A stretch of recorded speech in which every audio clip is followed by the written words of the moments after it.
Just me and you at the moment, Becky.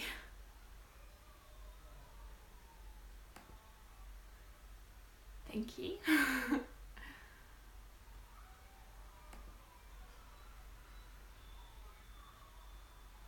Oh, someone else. Oh, hello, Bex. 2 Beckys.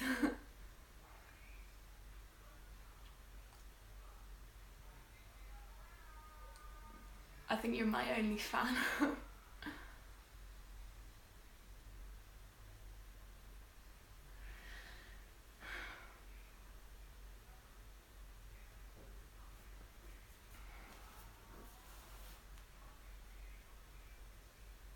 Hello.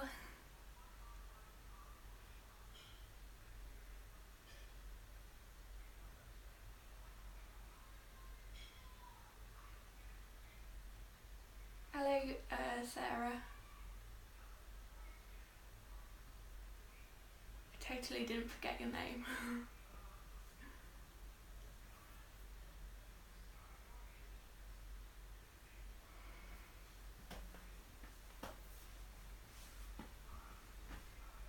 Hello. It's really fucking hot in here.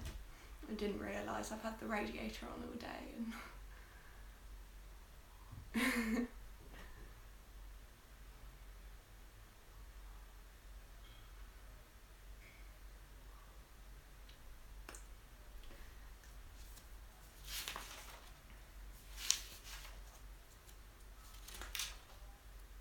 I was super nervous for this, so I've made notes because I was really worried that I'd forget what to say and have a bit of a meltdown, so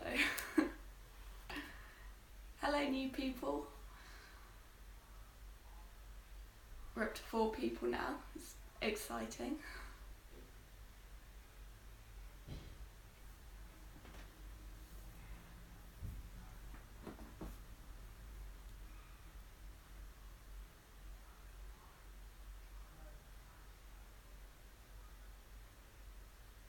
I don't think this will be the most exciting one to watch, Bex. I don't know whether to just get started or not.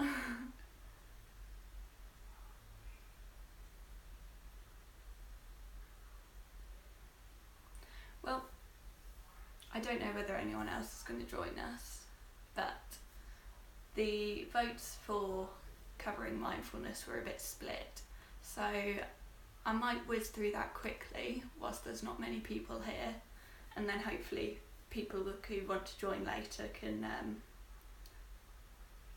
join in times for when they are ready. So, oh hello. Yeah, it is very weird, Bex. I feel very naked. Oh, thank you, Becky. So, as I said, I'm going to just kick off with mindfulness because not many people wanted to know about that, and see if more people turn up. So, what mindfulness is essentially is bringing attention and focus to the here and now deliberately without any judgment. Mindfulness-based cognitive therapy has been used for treatment for pain, depression, anxiety, OCD, addiction, PTSD, BPD, etc., etc. So it's a very broad therapeutic approach. Not many therapeutic approaches can be spread across such a wide target base. So it's rooted in sort of Buddhist traditions, but it was westernised by John Kabat-Zinn. Now I'm sorry if I completely pronounced that wrong. If you know how to say it, correct me. But he looked at mindfulness-based stress reduction. So it's all about awareness and acceptance. But we actually see in the brain when this happens, and in the body there are certain particular changes. So there are neurocognitive changes in the frontal polar cortex, sensory cortices and insula, hippocampus, anterior mid-cingulate, orbitofrontal cortex, superior longitudinal fascias, and corpus callosum, which are involved in things like meta-awareness, intro and extraceptive body awareness, memory, emotional regulation, and hemispheric communication. It also engages the parasympathetic nervous system, restoring the body to baseline after stress, which helps regulate things like heart rate, respiration rate, blood pressure, muscle tension, and reduces stress markers such as cortisol. So if anyone is particularly interested in mindfulness, I've got this book, The Little Book of Mindfulness by Dr. Patricia Collard. Getting all tripped up over my words. It's an excellent book. It does a little introduction about mindfulness and a few mindful activities. One of my favourites is called Tune In, and it's about focusing on the different sounds you can hear around you, which can work as a sort of anchor point for awareness. So when you're feeling anxious and stuff, try focusing on what you can hear with your eyes closed and kind of ignoring the thoughts, not forcefully pushing them away, but just letting them pass through, in and out, with no judgment at all. So yeah, that's all I have to say on mindfulness, really. I know a lot of people weren't interested in that, but if you were, there you go. So next I'm just going to whiz through managing anxiety and managing depression. There's not many people watching, so I don't know whether to wait or dive in. Hello new people. I was just saying, we're going to go into, I've done a bit on mindfulness. We're going to just quickly look at managing anxiety and depression in the day-to-day life. So, hello. One of the things that I like to do is I've created a box of general shit that either makes me happy or makes me feel calm and relaxed. And so there's some things in this box that are bigger, some things that are smaller, so that I could take them out with me for the day. So for example, if I know I'm going to a stressful or anxious situation, having something, for me particularly, having something to fiddle with in my hands, like a Tangle toy, stops me picking at them and stuff.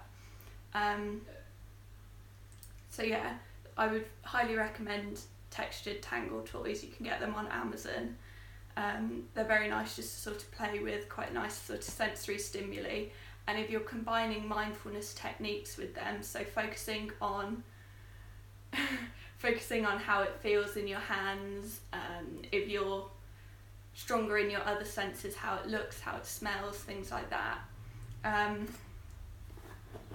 I've got my little stress turtle, whose head pops out because I'm obsessed with turtles and tortoises.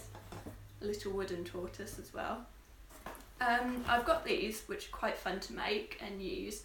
They're little glitter jars. So the idea of using them when you're feeling stressed and anxious, give them a shake and watch as the glitter settles, okay? And all you do in that time is watch the glitter settle. You don't think, you don't talk, you don't move, anything. Once that glitter's settled, you then start thinking over again. So it's kind of giving you the moment to sort of pause, relax, bring your heart rate and baseline back to 0, and then focus on what you need to focus on. So I've got a big one of these, like just made with a jar. If people want to know how to make them, let me know, and I'll do a post on it. I've also got a nice compact little one that I can take around with me. This one's just pink in it, but it's still very pretty. So other things you want are things that awaken the senses. So I love the smell of coffee, so I've got a little sachet of coffee here.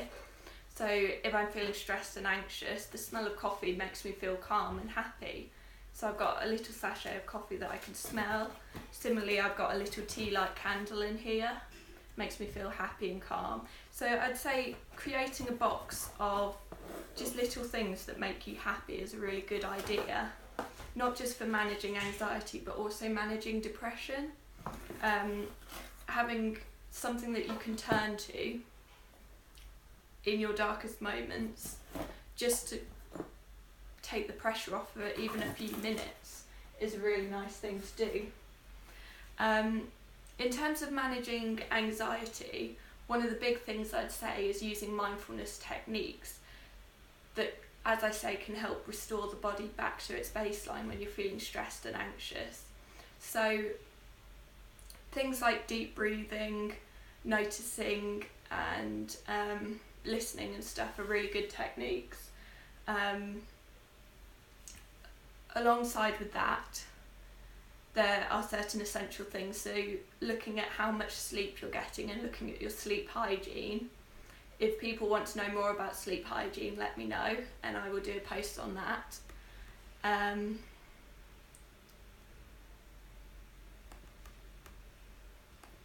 So smiling, the physical act of smiling releases endorphins, even if it's just a forced smile.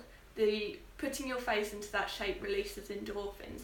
If you can't bring yourself to sit there doing this because you feel a little bit stupid, try watching something funny or reading a funny book or looking up funny quotes or anything like that, something that you know will make you laugh or at least smile. So another thing that's really good is finding gratitude and things to have thanks for in every single day. So I personally bought myself a reflective journal. So this takes you through things in your day and has different questions. What am I grateful for? Write down 4 things that you can change to make your life more positive and things like this. So it's all about reflecting on your life and what you're doing and how you're practicing things. There's also a very good app that you can use called Reflectly. That's reflect with an ly on the end, and that's sort of a mindfulness journal. So you're doing a journal each day, reflecting on what went well, what went bad. You can add pictures, you can add notes, you can add anything you want, and I would really recommend that. I think it's a really nice app. I used to use it every day. I now just use it now and then because obviously I don't have time to do it every day.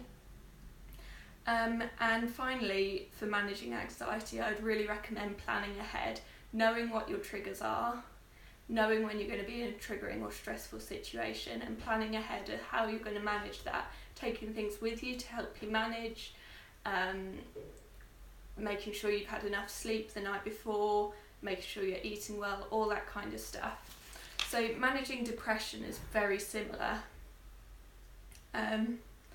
One thing that I would recommend for managing depression, personally, that I've found helpful is setting targets and to-do lists. So not big to-do lists such as go and clean all the weeds out the garden, just little to-do lists like brush your teeth, open the curtains, make your bed. And as long as you've achieved, say for example, just those 3 things in the day, you know you've achieved something. And it's a really nice way to get you out, get you moving, get you out the house kind of thing, or within the house if you're struggling to get out the house and things like that. So some of the essentials for managing depression is social interaction. As much as I know you really don't feel like it, even if it's through social media, although it's better face to face, just reach out and speak to someone. You'd be surprised at how supportive people are nowadays and how understanding. And social support is one of the biggest predictors of recovery and prevention of relapse in mental health. Trying to get in some physical activity if possible. Now, I'm not saying you have to go and run a marathon every day, but getting up, maybe walking around the outside of your house and back into your house, gets you outside, gets you breathing fresh air and just awakens you up a bit, gets rid of that sort of groggy, depressive feeling. Another thing is sort of facing your fears, so particularly looking at systematic desensitisation and schema violation. Now those are big words, I will explain them. So say for example your fear is you can't go out the house because everyone outside will laugh at you, just as an example. That leaves you anxious and therefore depressed and leaves you trapped in the house. Well, first of all, systematic desensitisation is very gradually desensitising or helping someone to overcome their fears, but in a gradual, progressive manner. So for example, you'd start off, first thing you do is you go to the door, open your door. You don't have to step outside, no one's going to see you. All you do is open your door for 10 seconds, close it again. Leave that for a couple of days. The next day you go open your door for 30 seconds, close it again. Next day maybe you open the door, take a step outside, come back inside, shut the door, and gradually building things up.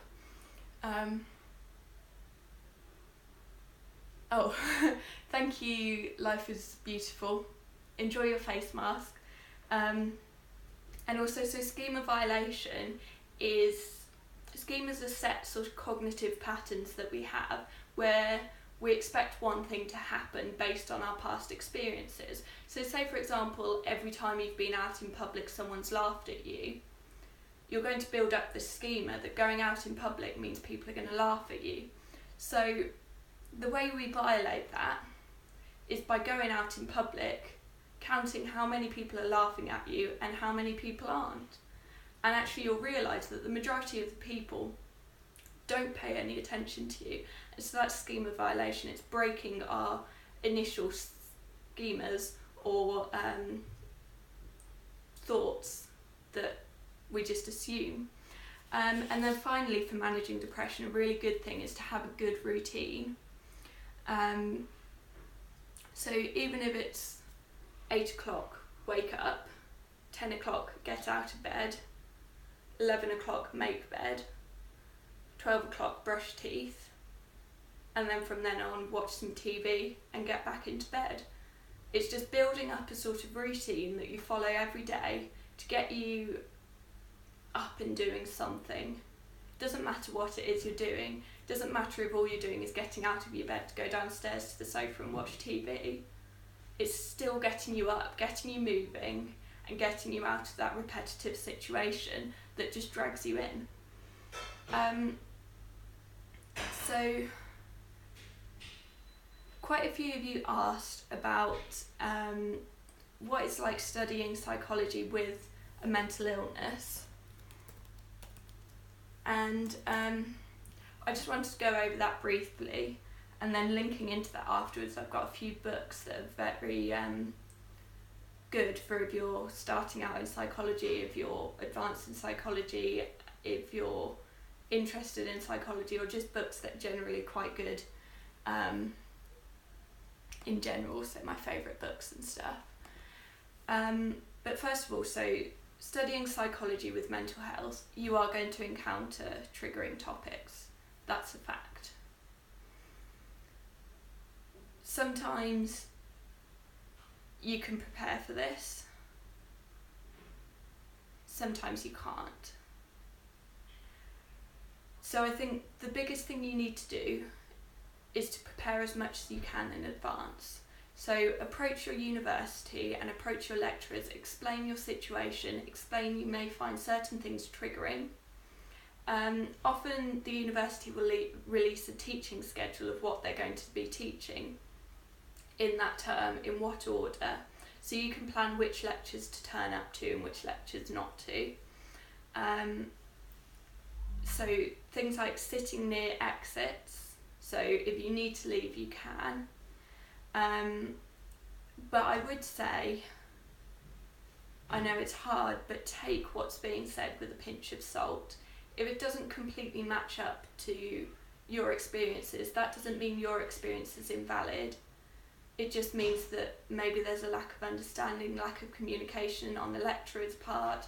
Maybe they're looking at the general average as opposed to one individual experience and things like that.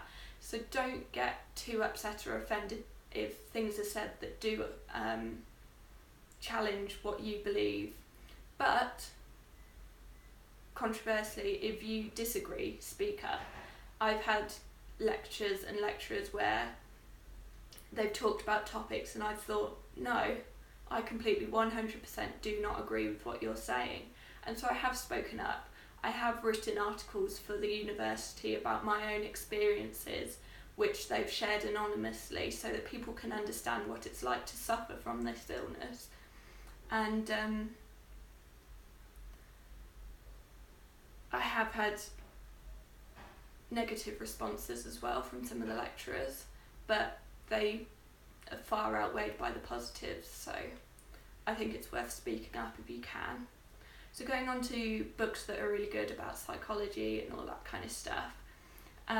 If you're interested in an introduction to psychology, broad in general, I would recommend this, the psychology book. I'll put all of these up in my story afterwards so you can copy them down. But this is a big overview of loads of different psychological topics, and it's very interesting, it's nicely illustrated. And also similarly, this one, 50 Ideas You Really Need to Know About Psychology. So once again, it's just brief bits about psychology, interesting facts and studies and things like that, things that you really need to know if you're looking into studying psychology but haven't yet started. A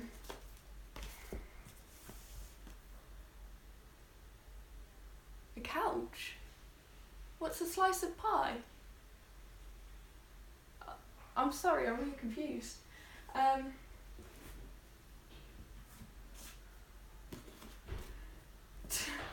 Sorry, if you're looking for more in-depth psychology, I'd really recommend Broken Brains by Dr. Ian Mitchell. He's fantastic. Oh yes, it's not a slice of pie on the book, it is a psychoanalytic couch. But yeah, so Broken Brains by Dr. Ian Mitchell, it's a really good in-depth book. I've met the writer and he's a fantastic guy, he's really down to earth, and he writes really well, and I'd really highly recommend it. If you are a psychology student, I would highly recommend The Psychologist's Companion.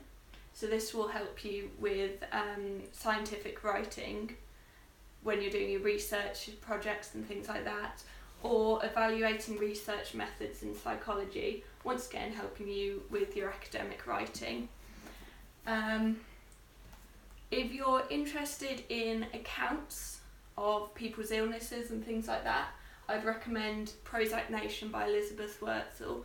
I will say, as a trigger warning, there is stuff about self-harm and suicide attempts in it, but it is a true, raw representation of what she's been through. There's also a film version of it if you're not into reading. Once again, it can be quite triggering, so I'd say watch it at your own risk. And then finally, my favourite book, it's not really about psychology as such, but it's looking at someone's mentality following a spinal stroke and how he comes to terms with what's happened to him. It's The Diving Bell and the Butterfly by Jean-Dominique Bauby. It's a true story. It's originally written in French, and I have the French version here because I'm a nerd like that. And it's all about, I'll read the back for you. After suffering a massive stroke, Jean-Dominique Bauby, editor-in-chief of French Elle and the father of 2 young children, found himself completely paralysed, speechless, and able only to move one eyelid. With this eyelid, he dictated this remarkable book. So it's a true story. It's been dictated by one guy blinking his left eyelid. And it's absolutely beautiful. I'd really recommend reading it. So, some people wanted to know about some of my personal theories about mental health. There's two theories in particular that I wanted to talk about. So first off, I wrote an essay, I'll just get it out, about new approaches to treating anorexia. So it's entitled Anorexia as an Addiction, a New Perspective for the Understanding and Treatment of Anorexia Nervosa. So I can publish this if people are interested in reading the entire document, but basically what it talks about is looking at treating anorexia, and similarly it can be used for bulimia as an addiction rather than an affective disorder, how it's now treated. So it's using the sort of stage progression in the same way that normal addictions are treated, things like alcohol addiction, sex addiction, all that kind of stuff. It's using the same stage program. It's so at the moment the primary focus in treatment is weight restoration rather than the treatment of the psychological symptoms, whereas this is looking more at treating the psychological symptoms, and the weight restoration will come alongside it just naturally. So the initial step would be looking at the person admitting to the fact that they're suffering and they want to get better. If they're not ready to want to get better, this treatment's not going to work for them. So the next stage would be looking at sort of stopping the practices, which is going to be a very hard step, particularly people with chronic restriction. So it won't be stopping cold turkey like you would with a normal addiction. It would be a systematic desensitization essentially, because you run the risk of things like refeeding syndrome and stuff like that if you're going to be changing things too quickly. And alongside that would be behavioural therapy, particularly looking at comorbid disorders such as depression, anxiety, borderline personality, obsessive compulsive disorder, etc., etc.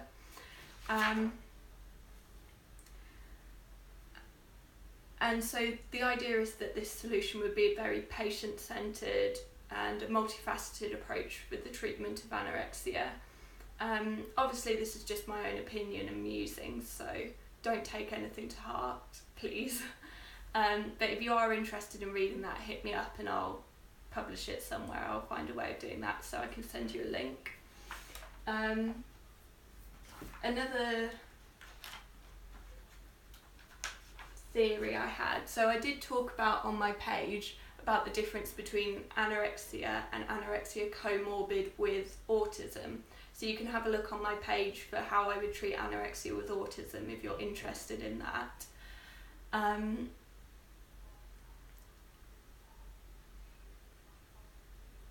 But yes, so another theory that I wanted to talk about that I'm interested in potentially studying for a PhD. Once again, this is just through my rough research, this is just my own sort of musings, so nothing's set in concrete. Please don't start trying to treat yourself based on this or anything, but always speak to a healthcare professional first before you try and do anything. What I was quite interested in is how in affective disorders such as depression, anxiety and some eating disorders actually, we make assumptions and connections that aren't always correct but are based on our past experiences. And so what's happening in the brain at that time is the brain associates one thing with another, and it does that through various different stages. So for example, if you didn't like broccoli, you start off, you eat your broccoli, you don't like the taste of broccoli, broccoli makes you feel sick, broccoli makes you be sick, and that's the result. And over time, following that same pathway, you'll form a connection between broccoli and being sick, to the point that even if you look at it, even if you smell it, anything like that, you'll be sick. So, and that forms a myelinated neurone between that, and that becomes your primary pathway. As soon as you see broccoli, you're sick, that's it, end of story. So what I'd be interested in is whether the levels of myelinated neurons, also known as white matter, are different in the brains of people with affective disorders than they are in people with in a non-clinical sample. So the way we could then treat that theoretically would be using schema violation again. So you're having your broccoli making you feel sick. Maybe try something shaped like broccoli. You taste it and it's actually chocolate just in the shape of broccoli. You like that and that makes you feel good. And then so you try that again, you try a little bit of broccoli, you realise you don't mind the taste of it. Good associations, makes you feel good. And now you're forming this new connection over time, which will eventually myelinate and become your primary response. Instead of this original disgust response, it will be a new pleasure response.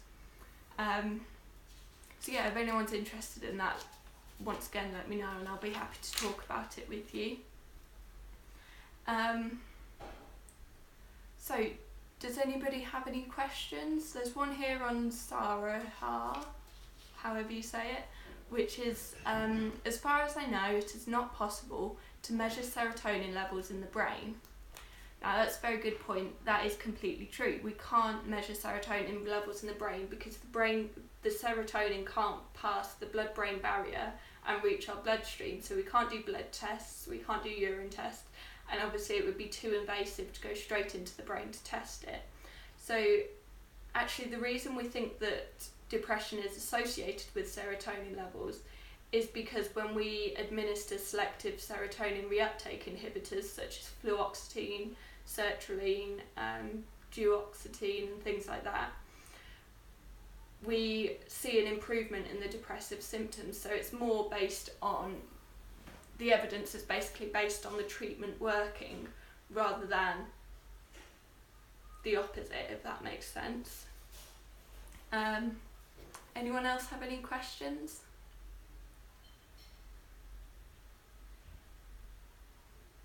Is anyone there?